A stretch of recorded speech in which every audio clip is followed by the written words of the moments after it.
तर विरोधकांना कोणताही समाज महत्त्वाचा नसून केवळ निवडणुका महत्त्वाच्या आहेत अशी टीका उपमुख्यमंत्री देवेंद्र फडणवीस यांनी केली आहे। आरक्षणाच्या प्रश्नावर मुंबईत सह्याद्री अतिथीगृहावरती सर्वपक्षीय बैठक पार पडली।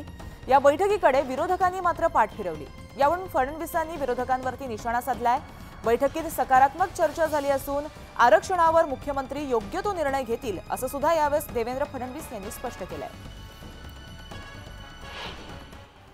अत्यंत महत्त्वपूर्ण मुद्द्यावर माननीय मुख्यमंत्र्यांनी सर्वपक्षीय बैठक बोलवली होती। अगदी ठरवून ऐनवेळी 6 वाजता विरोधी पक्षाने म्हणजेच महाविकास आघाडीने या बैठकीवर बहिष्कार टाकला। मराठा समाजाच्या प्रश्नावर बोलायला त्यांना वेळ नाही, मात्र वडेट्टीवारांच्या घरी बसून ते निवडणुकीची बैठक करतात, त्याच्याकरता त्यांना वेळ आहे। त्यामुळे एक प्रकारे आपली राजकीय जात कुठली हेच दाखवण्याचा प्रयत्न ते करतायत। ही अतिशय गंभीर बाब आहे। मला याच गोष्टीचं आश्चर्य वाटतंय, किमान मला ही अपेक्षा होती की पवार साहेब तरी या बैठकीला येतील किंवा त्यांचे प्रतिनिधी तरी येतील, कारण त्यांनी वारंवार ही भूमिका मांडली की 2 समाजामध्ये समन्वय साधा। परंतु मला असं वाटतं की आजचा सगळा जो काही प्रकार आहे जाणीवपूर्वक महाराष्ट्र पेटत राहिला पाहिजे आणि पेटत्या महाराष्ट्रावर आपली राजकीय पोळी भासता आली पाहिजे, अशा प्रकारचा प्रयत्न विरोधी पक्षांनी केलेला आहे। तर दरम्यान आरक्षणासंदर्भातील सर्वपक्षीय बैठकीत सकारात्मक चर्चा झाली असून मुख्यमंत्री याबाबत योग्य तो निर्णय घेतील असं उपमुख्यमंत्री फडणवीसांनी स्पष्ट केलंय। पाहूयात। आजच्या बैठकीचा उद्देश महाराष्ट्रामध्ये जातीय सलोखा राहिला पाहिजे, विविध समाजांचे प्रश्न सुटले पाहिजेत, मराठा आरक्षणाच्या संदर्भात, सगळ्या सोयऱ्याच्या संदर्भात जे काही प्रश्न उभे राहिलेले आहेत त्याच्यावर एक लार्जर कन्सेन्सस तयार होऊन आपण महाराष्ट्र शांत करावा आणि समाजांना दिलासा द्यावा, या दृष्टीने हा प्रयत्न करण्यात आला होता। मात्र त्यावर त्यांनी बहिष्कार टाकलेला आहे। ज्या काही सूचना आलेल्या आहेत त्या सूचनांवर माननीय मुख्यमंत्री महोदय सर्वांची चर्चा करून योग्य निर्णय घेतील आणि या संदर्भात समाजहिताचा निर्णय घेऊनच आम्ही पुढे जाऊ। या ठिकाणी विविध पक्षाचे नेते होते, त्यांनी आपापले मुद्दे योग्य प्रकारे मांडलेले आहेत।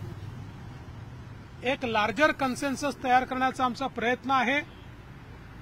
सन्माननीय बाळासाहेब आंबेडकरांनी ही सूचना मांडली आहे की सर्व विरोधी पक्षाच्या किंवा सर्व राजकीय पक्षाच्या, सत्तारूढ असो विरोधी असो, सर्वांना सरकारने या संदर्भात त्यांचं म्हणणं काय आहे हे लेखी मागावं आणि प्रत्येकाने आपली भूमिका स्पष्ट करावी, दुटप्पी भूमिका ठेवू नये, अशा प्रकारचा प्रस्ताव मांडलेला आहे।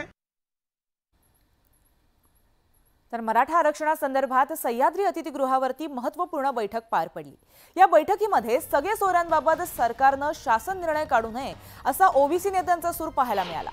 सरकारनं हा निर्णय काढला तर ओबीसींचं खूप मोठं नुकसान होईल, त्याचबरोबर कुणबी प्रमाणपत्र देणंही थांबावं, अशा प्रकारची भूमिका आहे ती काही ओबीसी नेत्यांनी घेतल्याचं पाहायला मिळालं।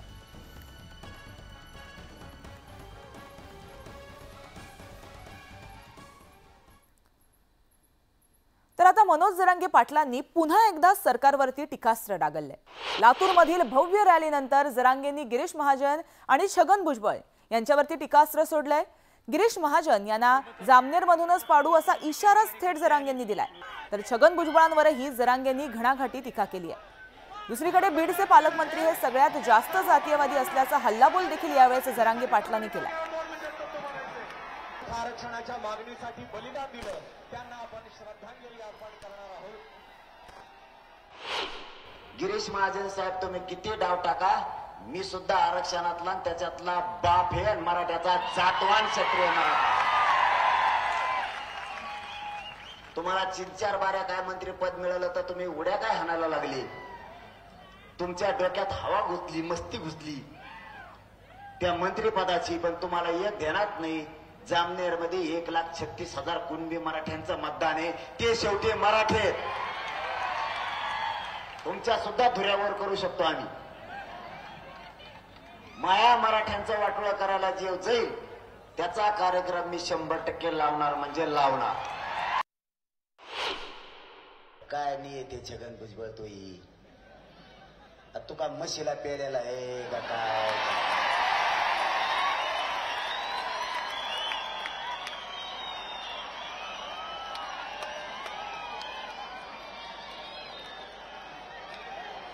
तोही नाकलीची का भेट झालती का नव्हती? कट्टा दुकानात बंद होता अक्कल वाटतानी. आईचं बदल डोक्याच यार ते काय करावं ह्याची तरी अक्कल पाहिजे राव. फडणवीस साहेबांच्या सांगण्यावरून आणि अजित पवारच्या सांगण्यावरून बीडच्या पालकमंत्र्यांनी एसपीला सांगून तिथली परवानगी रद्द केली.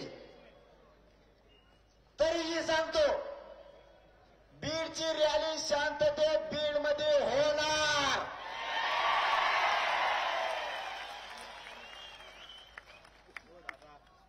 हे पालकमंत्र्याला असला जातीवाद बीडच्या शोभत नाही. आम्ही नाही जातीवाद केला. 5 पिढ्या तुम्हाला मोठं करायचं काम माझ्या मराठ्यांनी केलं. तर मनोज जरांगे पाटील आज मराठा आरक्षण जनजागृती आणि शांतता रॅलीसाठी धाराशिव शहरामध्ये येणार आहेत. या शांतता रॅलीची तयारी आता पूर्ण झाली आहे. या रॅलीत जवळपास 3 लाख मराठा बांधव सहभागी होण्याचा अंदाज वर्तवला जातोय. राजमाता अहिल्याबाई होळकर चौकातून या शांतता रॅलीला सुरुवात होणार आहे. नंतर छत्रपती शिवाजी महाराज चौकात मराठा आरक्षण जनजागृती आणि शांतता रॅली आल्यानंतर मनोज जरांगे पाटील हे संबोधित करतील. दरम्यान या रॅलीसाठी होणारी गर्दी लक्षात घेता धाराशिव शहर, सोलापूर, तुळजापूर तसंच लातूर रस्त्यावर वाहतूक मार्गामध्ये सुद्धा मोठे बदल करण्यात आले. मनोज जरांगे पाटील यांच्या मराठा आरक्षण जनजागृती रॅलीसाठी धाराशिवमधील व धाराशिव जिल्ह्यातील सर्व मराठा बांधव 3 ते 3.5 लाखाचा अंदाज आहे आमचा की या ठिकाणी जमा होतील.